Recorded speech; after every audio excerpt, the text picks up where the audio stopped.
فکر غامدی پروان چڑھتے چڑھتے اس نتیجے پہ پہنچ گئی کہ اس کے دماد نے، غامدی صاحب نے اعلانیہ کبھی اس طرح نہیں تھا کہا، لیکن اس کے دماد نے اعلانیہ کہہ دیا کہ حدیث تو دین کا ماخوذ ہی نہیں ہے۔ جناب دین کا ماخوذ کیا ہے؟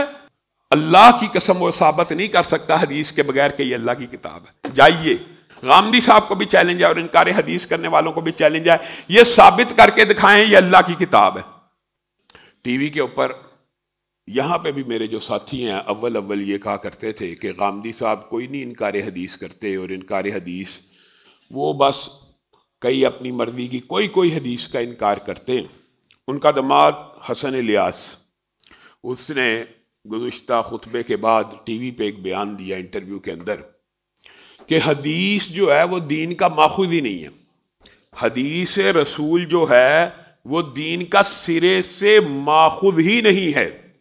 آج چند باتیں اس حوالے سے آپ کے سامنے رکھنے کی کوشش کریں گے کہ کیا حدیث دین کا ماخوذ ہے، حدیث وحی الہی ہے یا نہیں ہے۔ آپ حیران رہ جائیں گے کہ فکر غامدی پروان چڑھتے چڑھتے اس نتیجے پہ پہنچ گئی کہ اس کے دماد نے، غامدی صاحب نے اعلانیہ کبھی اس طرح نہیں تھا کہا، لیکن اس کے دماد نے اعلانیہ کہہ دیا کہ حدیث تو دین کا ماخوذ ہی نہیں ہے۔ جناب دین کا ماخوذ کیا ہے؟ اجماع ہے، تواتر ہے، تاریخ ہے۔ آپ ان کی گفتگو سے ذرا انالیسس کیجئے، یہ کیسا عقیدہ کہ تاریخ اجماع اور تواتر کہاں سے نکلتا ہے؟ تاریخ سے، تاریخی روایات سے کہ یہ عمل مسلمانوں کا رہا ہے۔ تاریخ تو دین کا ماخوذ ہے لیکن حدیث دین کا ماخوذ نہیں ہے۔ ایک حدیث رسول اللہ صلی اللہ علیہ وسلم کی بیان کرنے سے قبل میں قرآن پاک کی ایک آیت آپ کے سامنے رکھنا چاہتا ہوں۔ وَأَنزَلْنَا إِلَيْكَ الذِّكْرَ لِتُبَيِّنَ لِلنَّاسِ مَا نُزِّلَ إِلَيْهِمْ وَأَنزَلْنَا إِلَيْكَ الذِّكْرَ لِتُبَيِّنَ لِلنَّاسِ مَا نُزِّلَ۔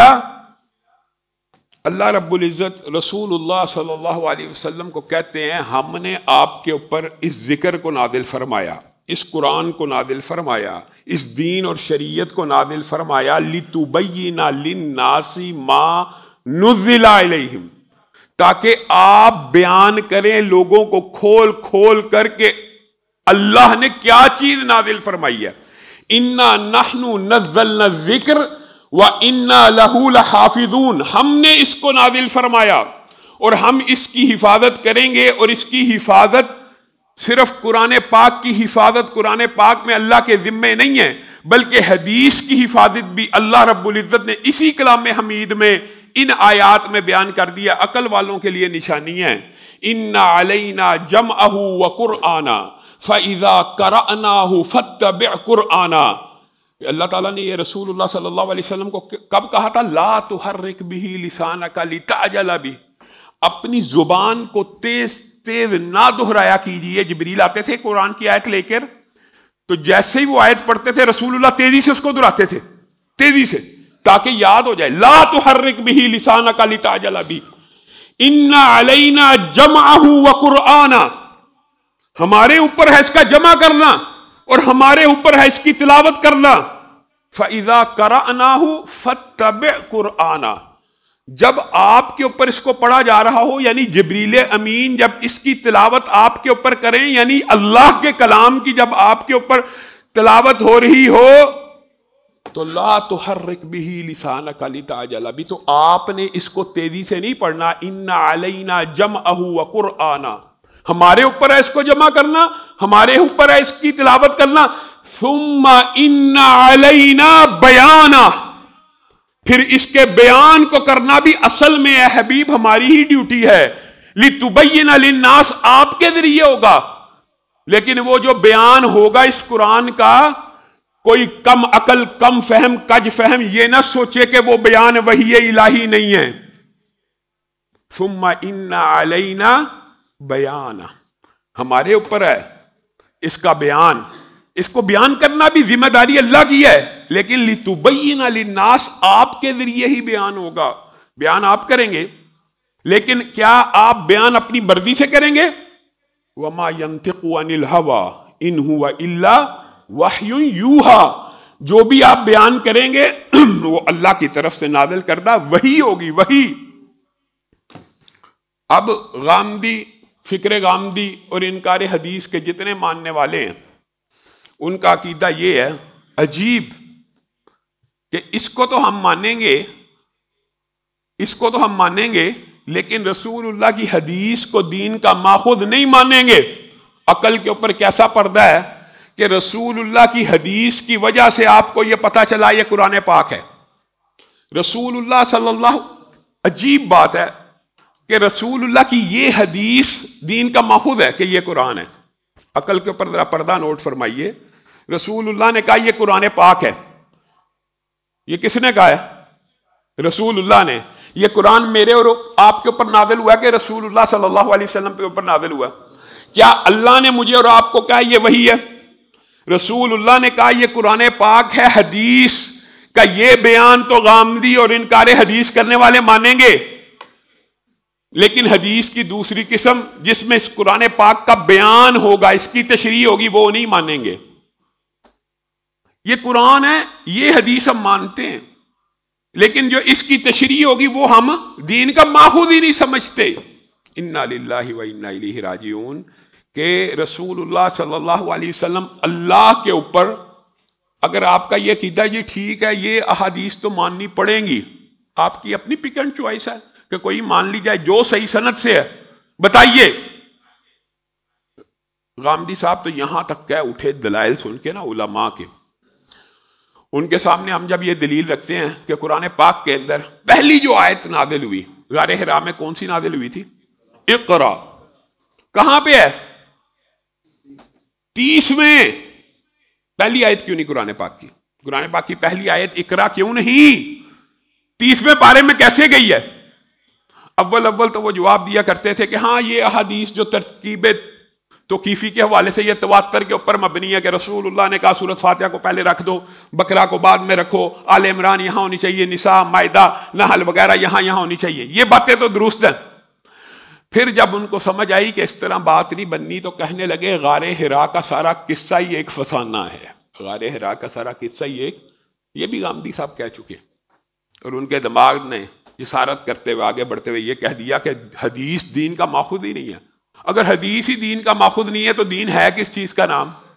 دین اللہ کی قسم رسول اللہ صلی اللہ علیہ وسلم کی حدیث کا نام ہے۔ بعض لوگ یہ کہتے ہیں یار یہ دیکھیں اہل حدیث حدیث کو زیادہ ہی، اور بھائی یہ قرآن پاک بھی اللہ نے آپ کے اوپر تلاوت نہیں کیا، میرے اوپر تلاوت نہیں کیا، یہ قرآن پاک آپ کو ملا حدیث رسول کی وجہ سے۔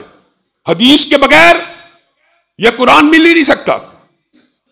رسول اللہ نے کہا اقرا کو آخری پارے میں رکھ دیجئے، یہاں پہ رکھ دیجئے، وہاں پہ رکھ دیا گیا۔ اگر آپ کے نظریے کے اوپر عمل پیرا بندہ ہو تو اقرا کو قرآن پاک کی پہلی آیت ہونا چاہیے، ترتیب نزولی کے اعتبار سے پہلی آیت ہے، پھر مدثر ہونا چاہیے جو ترتیب کے ساتھ صورتیں نازل ہوئی ہیں۔ یہ الگ بات ہے کہ اللہ تعالیٰ نے بعض صحابہ کو یہ علم دیا تھا کہ ان کو ترتیب نزولی بھی یاد تھی اور ترتیب توقیفی بھی یاد تھی، اور حضرت علی ان میں سے ایک تھے۔ وہ کہتے ہیں 1 2 4 5 آیات کا آگے پیچھے ہو جانا کوئی یہ چمبے کی بات نہیں ہے، لیکن وہ یہ کہتے تھے مجھے پتہ ہے، اور امہات المومنین نے بھی بعد میں یہ دعویٰ کیا، بعض صحابہ کا یہ دعویٰ موجود ہے کہ ہمیں پتہ ہے قرآن کی یہ آیت کس مقام پہ، کس جگہ پہ، کس موقع کے اوپر نازل ہوئی۔ یہ صحابہ ایسے موجود تھے دنیا میں کہ ان کو قرآن پاک کی ترتیب نزولی بھی پتہ تھی، ترتیب توقیفی بھی، اور حدیث کے ذریعے یہ ساری کی ساری ترتیب لگی ہے جو آج قرآن پاک کی جو ترتیب آپ کے سامنے۔ اگر آپ حدیث کی حجیت کا انکار کریں گے اور حدیث کو نہیں مانیں گے، اللہ کی قسم آپ کے پاس کوئی سورس نہیں کہ آپ دعویٰ کر سکیں یہ قرآن اللہ کی طرف سے نازل شدہ۔ دنیا کا کوئی بندہ اٹھے جتنی مرضی کوشش اور سٹرگل کر لے اور وہ یہ دعویٰ کرنے کی کوشش کرے یہ اللہ کی کتاب ہے، اللہ کی قسم وہ ثابت نہیں کر سکتا حدیث کے بغیر کہ یہ اللہ کی کتاب ہے۔ جائیے غامدی صاحب کو بھی چیلنج ہے اور انکار حدیث کرنے والوں کو بھی چیلنج ہے، یہ ثابت کر کے دکھائیں یہ اللہ کی کتاب ہے۔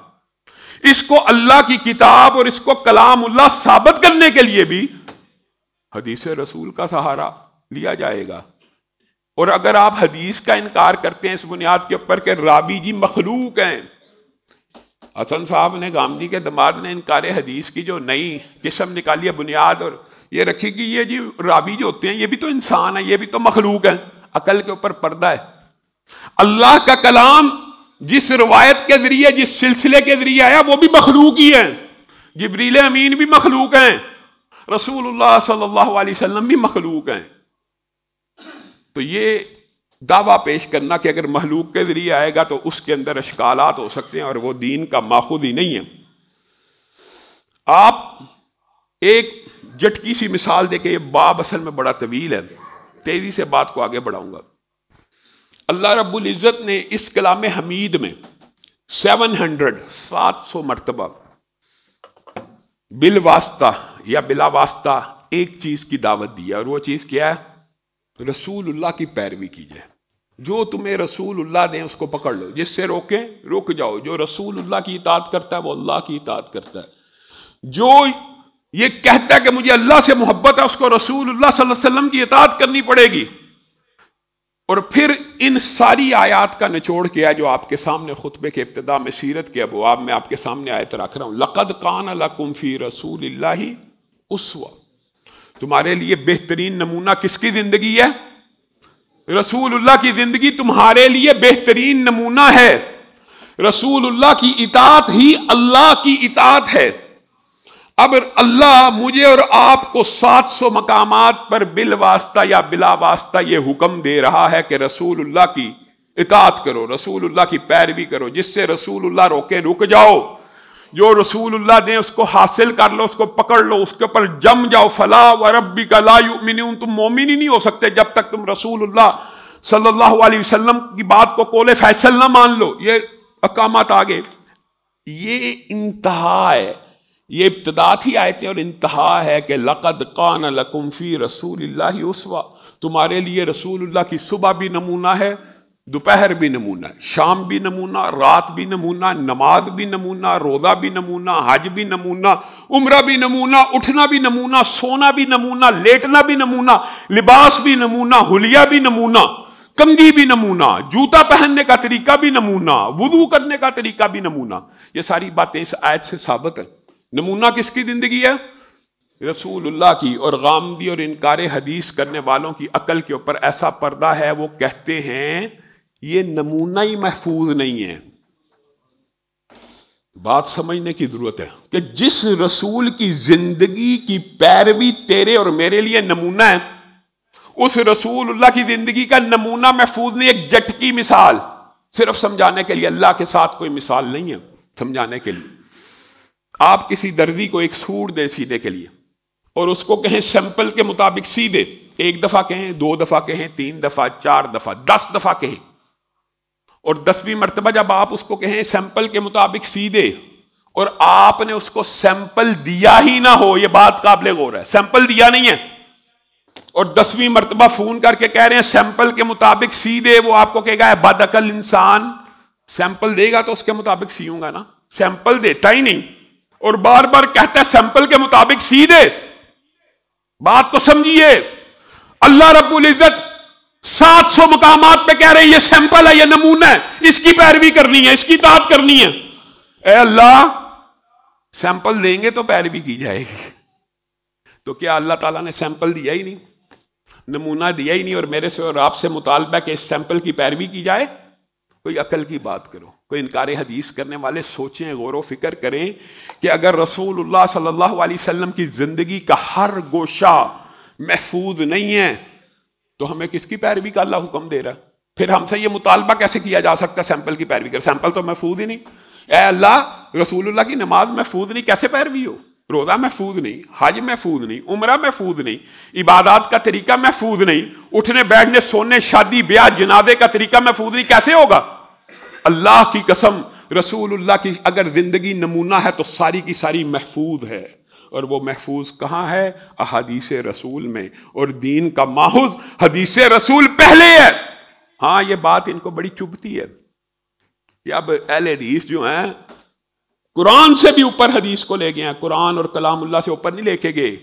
ہم ماخذ کہتے ہیں کہ پہلا اس لیے ہے، ترتیب میں کلام اللہ ہی افضل ہے، افضلیت کی بات نہیں ہو رہی، لیکن ماخذ پہلا دین کا حدیث اس لیے ہے کہ حدیث کے ذریعے قرآن کا پتہ چلا، حدیث کے ذریعے اللہ کا پتہ چلا، حدیث کے ذریعے جبریل امین کا پتہ چلا، حدیث کے ذریعے کتابوں کا، حدیث کے ذریعے پتہ چلا. یہ تو ماخوذ اول ہے، افضلیت کے اعتبار سے نہیں کہہ رہا. اسی لیے رسول اللہ صلی اللہ علیہ وسلم کی یہ جو انکار حدیث کرنے والے ہوتے ہیں نا، اللہ کی قسم ان کو جب انسان دیکھتا ہے تو رسول اللہ کی حدیث کی عظمت ذہن میں آتی ہے. ایک وقت آئے گا، ایک وقت آئے گا میری امت میں سے ایسے لوگ بدبخت پیدا ہوں گے جو گاؤ تکیہ سجائے مسندوں کے اوپر بیٹھ جائیں گے اور وہ کہیں گے ہمارے لیے یہ کلام اللہ کافی ہے، یہی کافی ہے، یہی کافی ہے، بس یہی کافی ہے. اے امتیوں یاد رکھو میں اس قرآن کے مثل بھی دیا گیا ہوں، اور وہ کیا ہے؟ وہ میری حدیث ہے. کوئی بندہ یہ دعویٰ کرے کہ صرف کلام اللہ کو مانتا ہوں، وہ باطل دعویٰ ہے. اس کلام اللہ کو ماننے سے مراد اگر صرف آیات کی تلاوت کرنا ہے تو پھر شاید آپ کی بات درست ہو، لیکن آپ اس کے مفہوم کو نہیں سمجھے. اسی کے اندر سے ثابت ہے کہ رسول اللہ کی بات دین کی بات ہے. اسی قرآن سے ثابت ہے کہ رسول اللہ اپنی مرضی سے نہیں بولتے، جب بھی بولتے ہیں وحی الہی، حدیث وحی کی قسم ہے.